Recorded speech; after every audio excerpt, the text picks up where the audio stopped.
આપણે વાત કરીએ છીએ કે સૌથી મોટા સોલાર પાર્ક ભારતની અંદર કઈ જગ્યાએ આવેલા છે. તો ભારતની અંદર 3 રાજ્યોમાં આવેલા છે. પહેલું રાજ્ય છે ગુજરાત, બીજું રાજ્ય છે રાજસ્થાન અને ત્રીજું રાજ્ય છે તેલંગાણા. તો આપણે વાત કરીએ ગુજરાતની. તો ગુજરાતની અંદર અદાણી ગ્રીન પાવર સ્થાપિત કરેલો છે 551 મેગાવોટ સોલાર પાવર પ્લાન્ટ. બરાબર છે. અને બીજો જે છે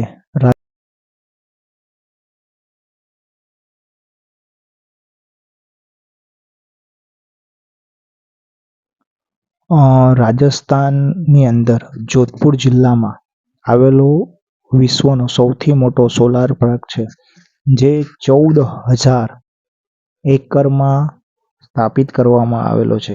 કમસે કમ 18 મોટી કંપનીઓએ 36 સોલાર પ્લાન્ટ લગાવેલા છે. મતલબ 18 કંપનીઓ છે જેને મોટા સોલાર પ્લાન્ટ 36 જેવા લગાવવામાં આવેલો છે. ને કમસે કમ જે વીજળી ઉત્પન્ન કરે છે તેની ક્ષમતા હું તમને કહું તો એ ક્ષમતા છે 2245 મેગાવોટ. 2245 મેગાવોટ એટલે કેટલો મોટો પાવર જનરેટ કરે છે આપણું ભારત, એ આપણે જાણી શકીએ છીએ. ને આપણો ત્રીજો જે પ્લાન્ટ આવેલો છે એ તેલંગાણાનો છે. તેલંગાણામાં એનટીપીસી એ 100 મેગાવોટ ક્ષમતાવાળો ભારતનો સૌથી મોટો પ્લાન્ટ છે. એ પણ આપણે જાણીએ કઈ રીતે, પાણી ઉપર. આપણે ઘર ઉપર, છત ઉપર, જમીન ઉપર પ્લાન્ટ જોયા છે, પણ આ પાણી ઉપર તરતો સોલાર પ્લાન્ટ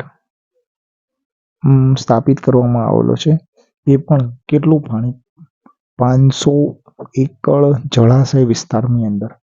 મતલબ આપણે વિચારી શકીએ છીએ પાણી ઉપર તરતો પ્લાન્ટ આપણા ભારતની અંદર, એ બી તેલંગાણા રાજ્યમાં. તો આપણું ભારત કેટલું વિકસિત થઈ રહ્યું છે.